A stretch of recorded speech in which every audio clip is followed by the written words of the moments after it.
O vizinho tá aqui, ó.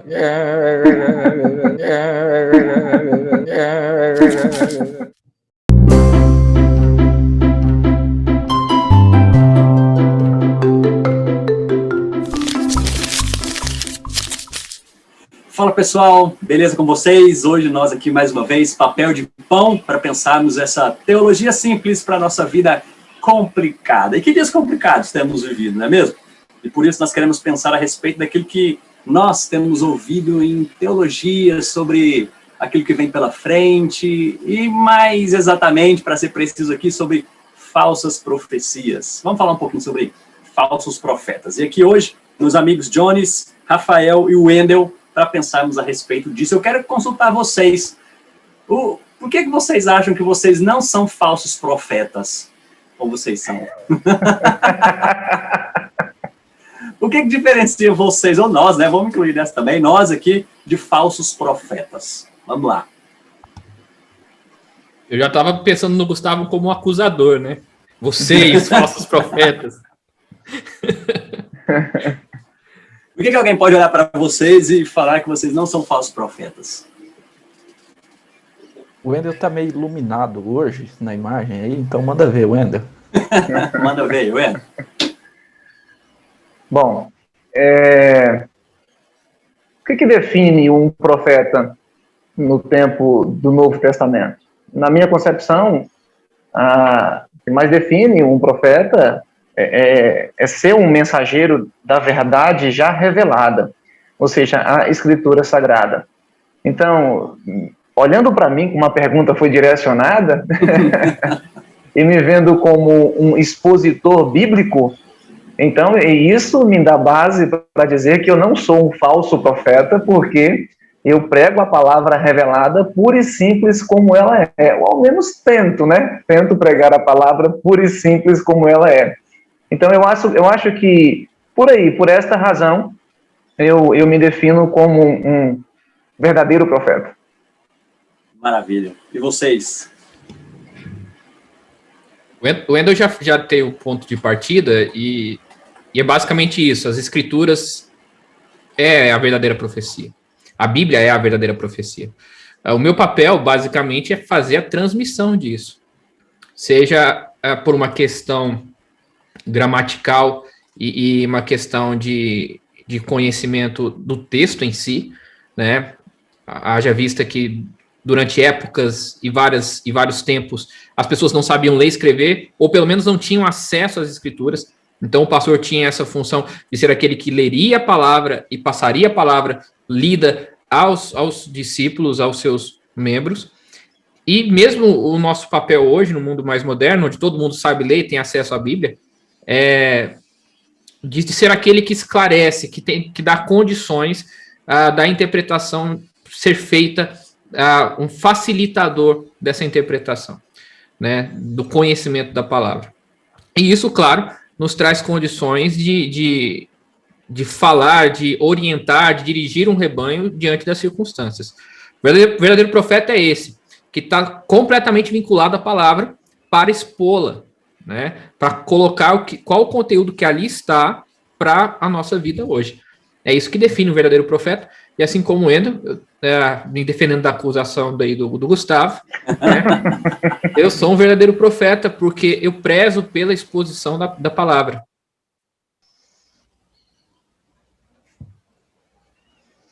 O Jones não tem defesa, não. O Jones é mesmo um falso profeta. Ele é um falso profeta. Desse que nós vamos acusá-lo hoje. Isso é legal. Defenda-se aí, Jones. Vou defender. Vou falar um pouquinho, porque o Wendel, ele puxou a profecia da perspectiva do Novo Testamento, né? Agora, o que é profecia, né? Vamos pensar um pouquinho nisso. Eu acredito que até seria uma pergunta posterior e eu já estou adiantando. Porque profecia, as pessoas hoje em dia têm em mente que o profeta ou a profecia é uma adivinhação do futuro, ou diz respeito a algo que vem no futuro. E nem no Antigo Testamento e no Novo, profecia é isso. No Antigo Testamento, claramente, nós vemos que profecia é a palavra de Deus de repreensão ao povo rebelde. Quando o povo estava bem, caminhando nos caminhos do Senhor, o sacerdote e o rei dava conta do pastoreio do povo. Quando o povo se desviava, Deus levantava um personagem, um terceiro personagem, que era o profeta, para trazer essa palavra dura de repreensão, para ser boca de Deus, arauto de Deus ao povo. Isso no Antigo Testamento. No Novo Testamento, uma vez que Cristo é a expressão exata do ser de Deus, a revelação da palavra, e os apóstolos, então, escreveram um testemunho de Cristo, nós, então, não temos mais essa figura do Velho Testamento do profeta, mas nós temos o profeta que expõe o quê? Cristo, o testemunho de Cristo, o evangelho de Cristo. Nesse sentido, o profeta verdadeiro é o que testemunha o evangelho já revelado. É isso que Paulo diz, né? Aquele que, mesmo se vir um anjo e pregue um evangelho, outro evangelho, que seja anátema. Então, qualquer um que invente qualquer outra coisa do evangelho que já foi revelado a nós por Cristo e pelos apóstolos, é anátema.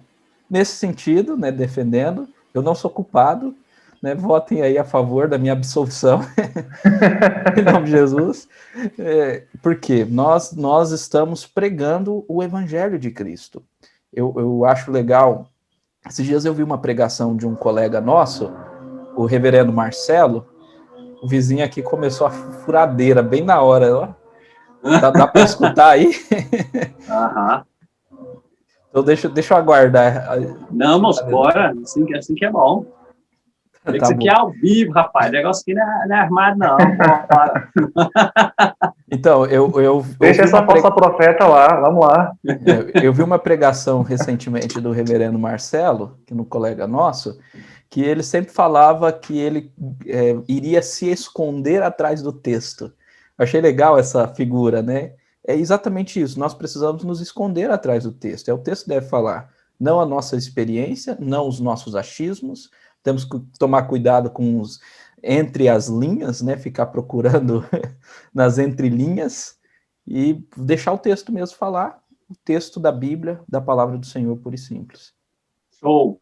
Apesar de eu achar que até no Antigo Testamento ele entrava um pouco desses elementos aí de previsões daquele que viria no futuro, a gente vê alguns falam isso, mas era Deus falando para os homens, só que quando a gente vê para o Novo Testamento e hoje, pegar os dias atuais, muita gente entende isso como um certo dom no qual alguém carrega de poder dizer essas coisas. E a gente vê que eram episódios muito específicos dentro da história bíblica, né? Mas o ponto não é simplesmente esse, né? De prever ou não futuros, mas, rapaz, um texto assim, que eu acho que deveria mexer muito conosco e com todo cristão também, né?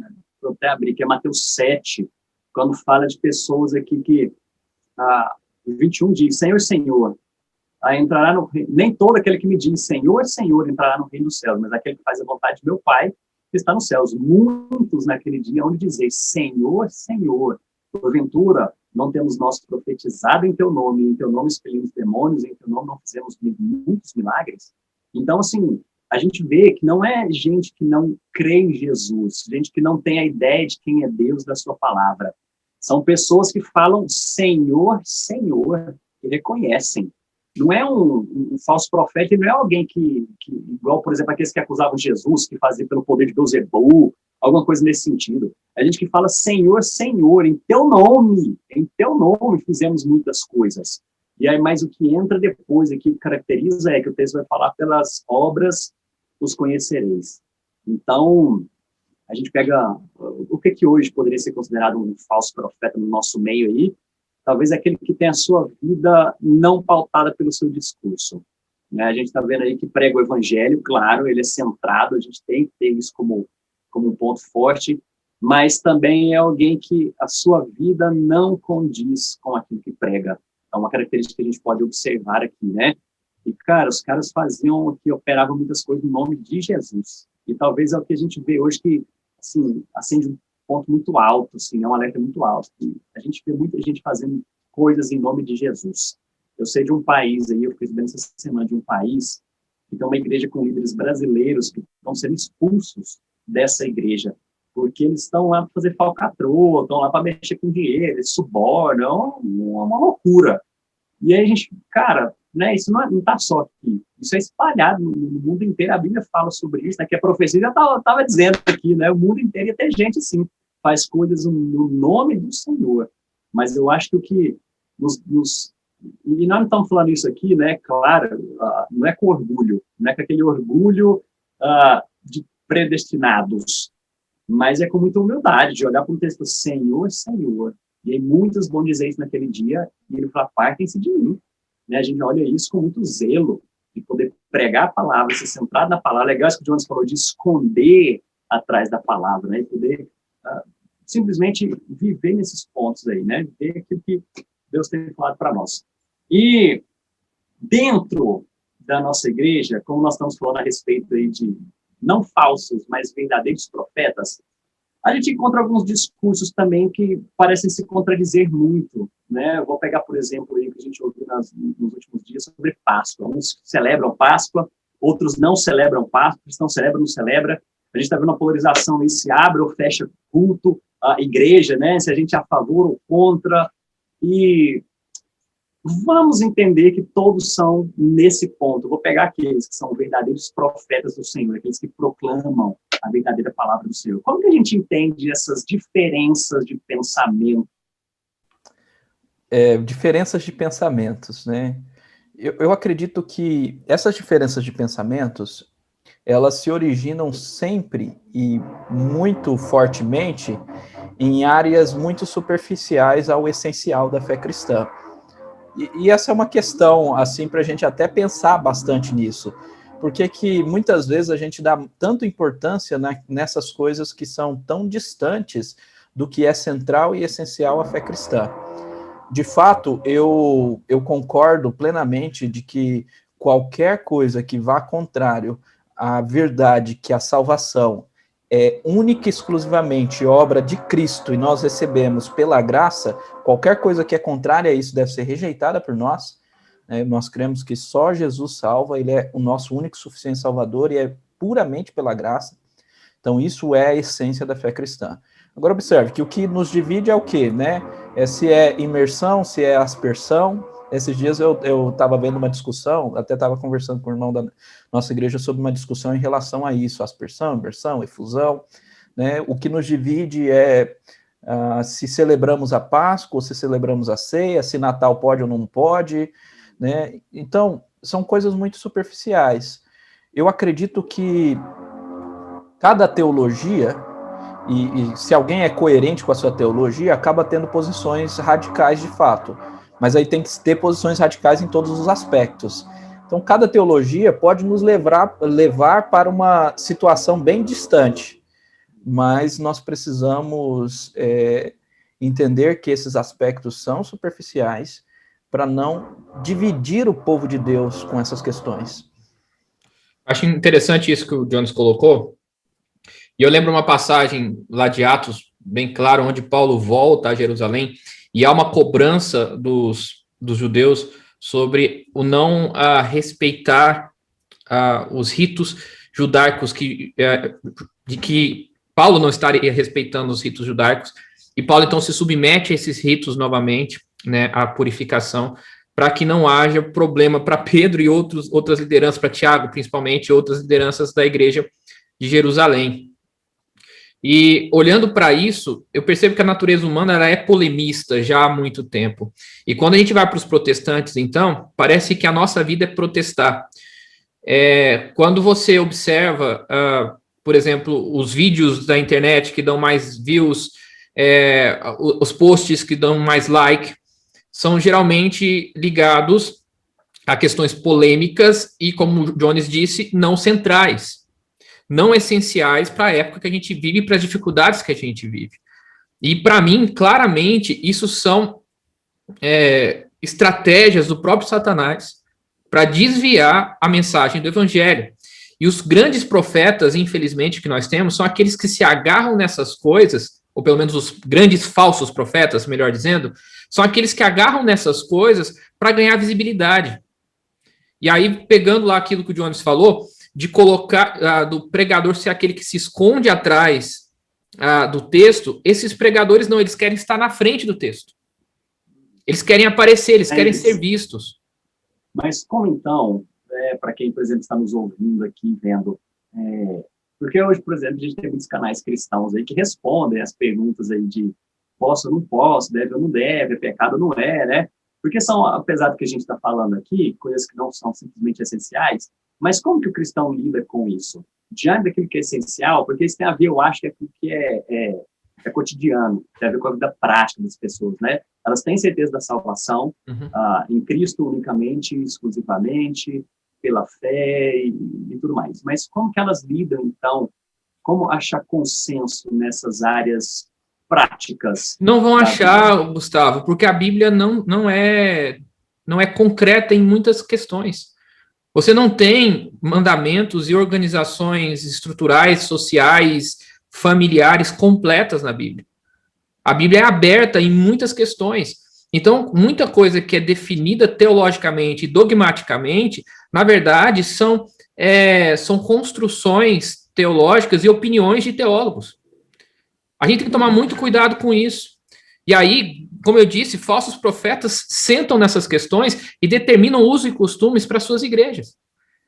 Aí você vai ter igreja que vai usar saia até o tornozelo, e você vai ter igreja que tem que usar piercing no nariz. E vai se contar. Mas então, como que elementos para isso. Como que isso pode ser definido? Porque eu entendo, né, falar sobre isso, apesar da Bíblia não tratar diretamente sobre o assunto, mas ela traz princípios. Então, esse é o ponto que eu estou querendo dizer aqui, né? Onde a gente encontra esses princípios? Como é que a gente pensa sobre isso na nossa vida diária? Por exemplo, para não ser enganado aí por um falso profeta, que você tem que simplesmente ficar dando dinheiro ou não, quero ter saúde ou não, o cara vai revelar uma coisa sobre minha vida, eu creio nisso ou não. Como que a gente encontra base e fundamento para isso? É para eu responder? Pô, vai aberto aqui. Depois você responde, ô Rafa. Então vai lá, deixa eu só dar uma contribuição. Existe uma coisinha que nós chamamos de liberdade de consciência. A liberdade de consciência, para um cristão, é uma coisa muito boa, porque o Espírito Santo, de fato, habita em nós e ele vai nos conduzir segundo a verdade de Deus. Não estou dizendo aqui de maneira alguma uma condução em detrimento da palavra de Deus. Não é isso. A palavra de Deus é a nossa regra de fé e prática, não estou falando de subjetivismo, mas a liberdade de consciência nos ajuda nessas questões que a Bíblia não nos fala, não legisla, é assim mesmo? Legisla. Isso, com tanta clareza. Eu vou dar um exemplo. Aqui, por exemplo, do culto, né? Do culto presencial. Muitos irmãos estão irados, porque algumas igrejas permitiram o culto presencial seguindo os decretos. Eu acredito que aqui deva ter uma questão de liberdade de consciência. Se o irmão fulano acha que não é o momento dele ir para o culto por causa da questão sanitária, um cuidado, etc e tal, ok, não vai. Mas não chame o irmão que está indo de genocida, porque isso é antibíblico, é anticristão, né? O irmão que está indo para cultuar a Deus, porque entende que o culto presencial é essencial para a sua vida, né? Vai tomar todos os cuidados, assim como aqueles que vão no mercado, mas tem que ter liberdade de consciência, né? Parece que a gente quer imprimir ao outro o que a gente acha que é certo e errado, nesses aspectos muito superficiais. O pastor que não fecha é genocida, o pastor que fecha é covarde. E aí a gente fica refém da liberdade da consciência dos outros. Legal você falar isso, porque a gente muitas vezes fala da polarização que a gente tem, por exemplo, na política, e nós estamos, de certa forma, politizando e trazendo essas polarizações para dentro da igreja. A igreja coloca isso de forma externa e começa a acusar, a fazer exatamente como se tem feito. Eu acho que, eu penso muito assim, é o espírito da época, né, que a gente tem vivido no nosso país, assim, a gente está trazendo isso para a igreja. Só uma frase que eu acho interessantíssima, eu acho que eu já até falei muito. Mas a igreja tem unidade de fé e não uniformidade de atos ou práticas. É unidade de fé e não unidade de forma. E isso é um problema sério. A gente achar que toda igreja tem que ser igualzinha uma à outra. E não vai ser. Todo crente tem que ser igualzinho um ao outro. E não vai ser. Mas, respondendo a sua pergunta, Gustavo, eu acho que ainda ela não foi respondida. Né, você falando onde a gente vai colocar... Jones. Não, o Jones falou da liberdade de consciência. A resposta está por aí, mas eu acho que ela não foi respondida. Jesus vai falar claramente lá que conhecereis a verdade vos libertará. Nós já temos essa liberdade de consciência porque nós temos a verdade. Se eu não acredito que o crente não tem o Espírito Santo, não se converteu, não se entregou a Cristo Jesus, e por isso ele é livre, então ele não é crente. Então ele não tem o Espírito Santo. Ele não tem o Espírito da verdade nele. Ele tem o Espírito da verdade, ele tem a palavra de Deus, ele tem a igreja do lado dele, e ainda não sabe o que fazer? Tá complicado. Ô, Wendel, uma pergunta mais aleatória aqui de todas. Você vai tomar vacina? Eu fiquei aqui ouvindo a fala do Rafael e do Jones, e bem calado, só bebendo da sabedoria dos meus nobres colegas. Aí tá um homem diplomático. Mas eu fiquei lembrando de um professor de um curso de pós-graduação que fiz, e ele falava assim, o grande problema é que muitas vezes nós nos aproximamos do texto e ficamos nos apegando a perguntas que são periféricas, perguntas que não têm nenhuma relevância, e parece que é justamente isso o que muitas vezes as pessoas estão procurando na Escritura, respostas para perguntas que são periféricas. Rafael colocou isso de forma bem, Jones também colocou isso de forma bem, respostas para perguntas que não vai trazer nada de significativo, né, para a nossa vida. Tá? E por essas perguntas, inclusive, também já foi colocado, eu sei que eu estou repetindo isso aqui, mas são por essas perguntas periféricas que nós acabamos, muitas vezes, gerando esta, de certa forma, divisão dentro da igreja. Eu me lembro de uma canção, e que antes da canção, em uma fala, aquele cantor, ele fala assim, aquilo que deveria mais nos unir é o que mais separa a igreja, que é a escatologia. Né, a doutrina da volta de Cristo é o que mais deveria nos unir, é o que mais separa a igreja. E, de fato, eu fiquei pensando sobre isso, e parece que, de fato, isso é assim. Tá? Parece que, de fato, é assim. Mas, resumindo tudo, você não me respondeu a minha pergunta periférica. É isso aí. Resumindo tudo, eu vou tomar vacina.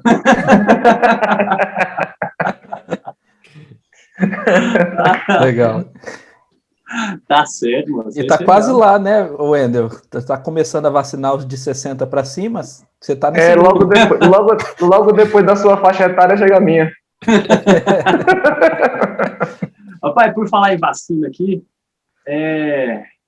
e esse culto à ciência, o que vocês têm achado disso? Porque se é cientificamente provado, eu acredito. Se não, eu preciso ter minhas dúvidas. Mas eu quero trazer isso não simplesmente para essa parte de vacina ou não, tal, mas porque se a gente seguir isso, assim, né, onde eu estou querendo entrar, é porque muitas vezes nós trazemos isso para a Bíblia, porque se isso foi provado cientificamente, a gente parte de pressupostos, né, não simplesmente pressupostos de que a Bíblia é Bíblia por si mesma, né, no sentido de palavra de Deus, mas num sentido talvez mais evidencialista, assim. Eu preciso de evidências para me mostrar que a Bíblia é correta. Se ela é cientificamente provada, eu creio.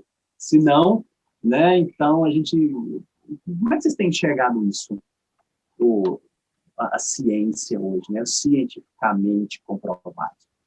Eu estou no time do reverendo Jeremias, que afirma que se a Bíblia dissesse que no ventre do peixe tinha frigobar e ar-condicionado, eu iria acreditar.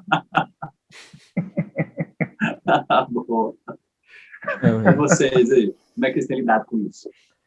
Esse espírito cientificista, né, ele tá muito comum na nossa época, mas é uma coisa que é do passado, né? Porque se você for pensar que hoje, eu sempre falo isso, né? Que hoje a gente vive o que nós chamamos de pós-modernidade, a verdade relativa.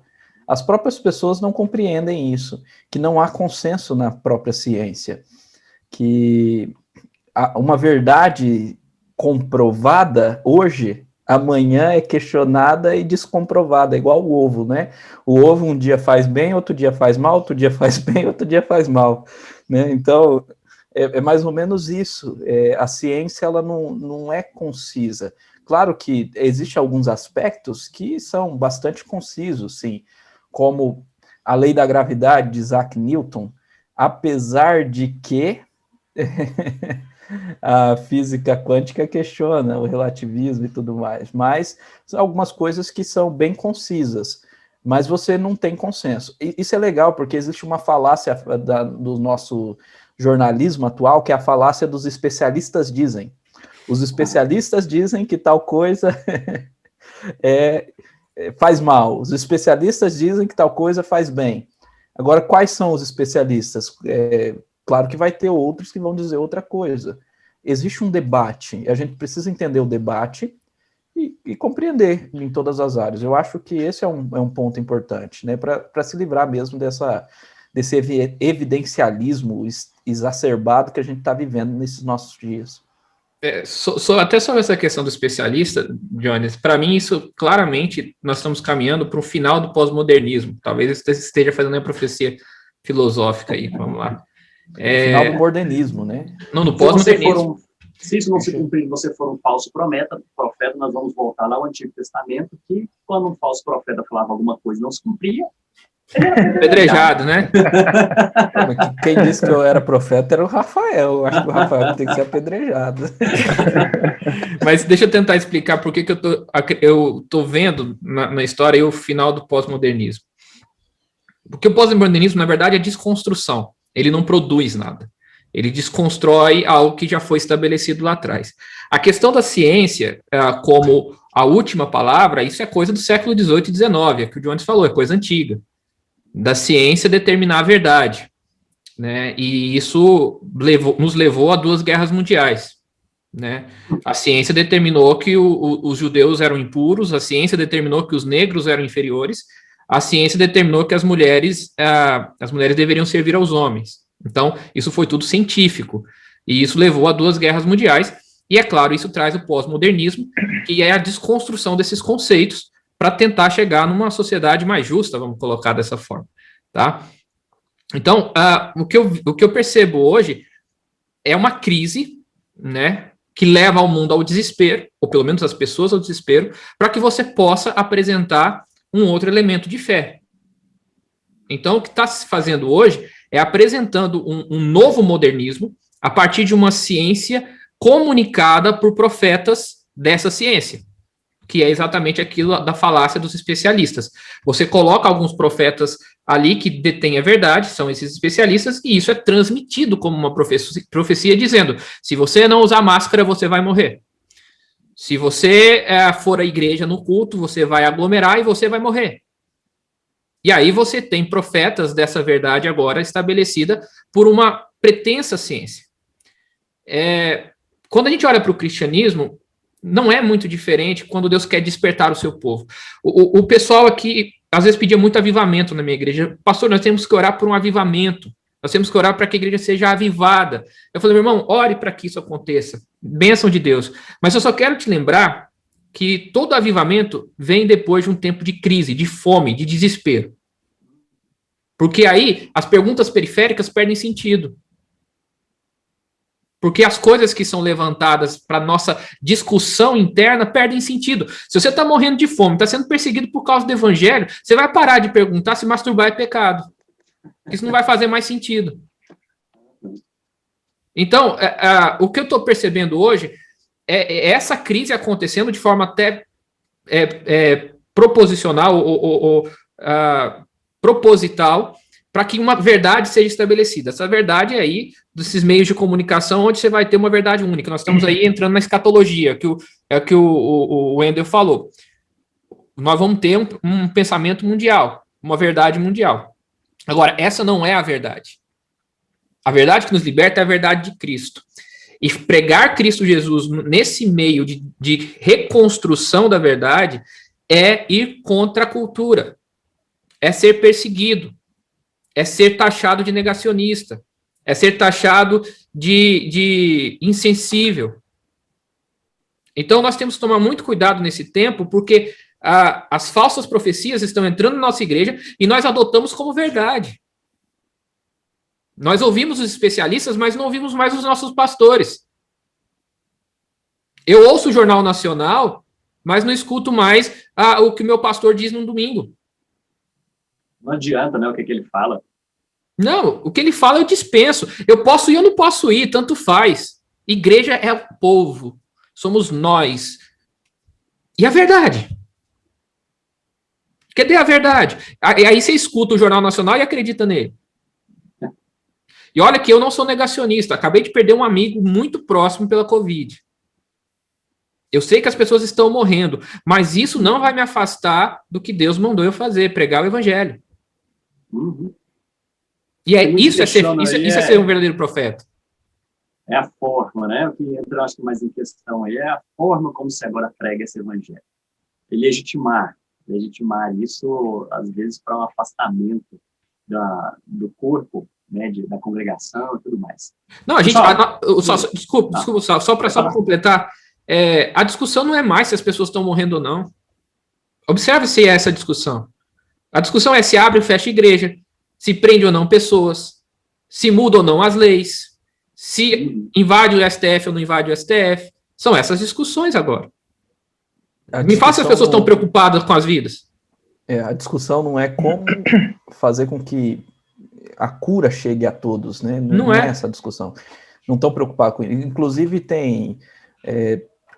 Está tendo até briga entre os institutos, né? O Butantan está falando que não é possível vacinar toda a população, o Fiocruz está dizendo que é possível vacinar toda a população, então até os institutos estão discutindo entre si, polarizando, né? É uma guerra de narrativa, não é uma guerra para o bem da população, infelizmente. Pessoal, como nós sempre fazemos, uma palavra final, breve, para os nossos amigos aí que estão nos acompanhando. Vamos lá, para a gente finalizar esse tempo.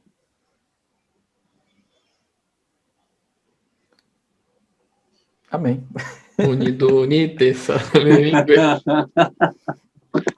Você começou, Gustavo, falando sobre falso profeta, né? Uma coisa que a gente não comentou, mas como palavra final eu gostaria de comentar, porque nessa época as pessoas elas estão realmente preocupadas, às vezes amedrontadas, como se já estivéssemos no último tempo do mundo, o fim dos tempos, de fato. Nós cremos que já vivemos o fim dos tempos desde que Jesus ressuscitou e Jesus pode vir a qualquer momento. Mas eu queria dizer uma palavra, a seguinte palavra para os que estão nos ouvindo. Tome cuidado com essas profecias sobre o retorno de Jesus. A Bíblia sempre nos deixou claro que ninguém sabe a hora que Jesus vai vir repentinamente. Qualquer pessoa que profetize a volta de Cristo tal dia, com data marcada, horário marcado, é falso profeta, porque é contrário à Bíblia. E toda a grande heresia nasceu disso, de pessoas profetizando o retorno de Jesus, e aí Jesus não voltou, reinventaram, né? Sempre tem esse negócio de você poder, não disse bem assim, não era assim. Na verdade, ele retornou para o céu, na verdade, entendeu? E aí surge uma heresia, surge uma seita, e um monte de gente querendo acompanhar o falso profeta. Então tome cuidado com isso, a Bíblia diz, é repentino, Jesus pode voltar nesse exato momento, o exato momento que você está assistindo aí, você não vai nem terminar de assistir, Jesus pode retornar. Mas... Pode ser que ele não retorne, mas essa pessoa vai se encontrar com Cristo, né? Deus chama. Na hora. Mas é repentino, ninguém sabe a hora, Jesus vai voltar, devemos esperar, sim, estamos vivendo os últimos dias, mas é repentino. Então, tome cuidado com essas profetadas que surgem por aí. Eu vou pegar um gancho na palavra de Jones aí, eu vou continuar nessa mesma pegada, na mesma vertente, e a minha palavra, ela é uma palavra mais direcionada ao nosso ouvinte que ainda não é membro de uma igreja evangélica. Em que sentido especificamente eu vou falar isso aqui? Talvez eu poderia falar uma palavra mais evangelística, mas eu vou te falar mais de uma outra realidade, que é o preconceito que se cria em relação às igrejas, em relação aos pastores, por conta desses falsos profetas existentes. Porque muitas vezes estas pessoas sem compromisso com a verdade, sem compromisso com Cristo, elas acabam ensinando, pregando, divulgando algumas coisas que são falácias, tá? E aí as profecias não cumpridas, como o anjo da morte que passaria sobre o Brasil em uma noite específica da semana que passou, aí a pessoa acaba vendo aquilo e querendo discriminar, querendo taxar como falsos profetas todos os pastores e todas as igrejas, e o caminho não é bem este. Se você conhecesse um pouco mais a Escritura, certamente você saberia que Cristo, ao contar aquela parábola do joio e do trigo, nos torna ali claro aquela parábola que onde Cristo plantou a sua igreja, Satanás também veio e semeou a má semente. E a gente não pode trancar, fechar o nosso coração para a verdade por causa das mentiras que têm sido apregoadas. Muito bom. A minha palavra final vai em relação àquilo que é verdade, já que a gente está falando de falsa profecia. Meu irmão, só existe uma verdade nesse mundo. E se firme nessa verdade para ajuizar, ter consciência de tudo que você está vivendo, que você vai viver e as opiniões que você tem que emitir. Só existe uma verdade. Cristo é Senhor. Cristo se fez homem, Cristo viveu nessa terra, Cristo morreu no seu lugar e ressuscitou ao terceiro dia. E ele vai voltar. É a única verdade que existe, é a única coisa concreta que existe. Tudo se perde, tudo se desfaz. A única verdade é Cristo é Senhor. E se você não conhece essa verdade, se dobre diante dela. Porque especialista, ciência, vacina, tudo, nada disso pode te salvar. Só Jesus salva. Amém. E assim nós finalizamos mais esse episódio aqui. Quero agradecer a todos vocês que nos acompanharam, meus amigos aqui, nessa jornada. Deus abençoe vocês e até a próxima. Valeu!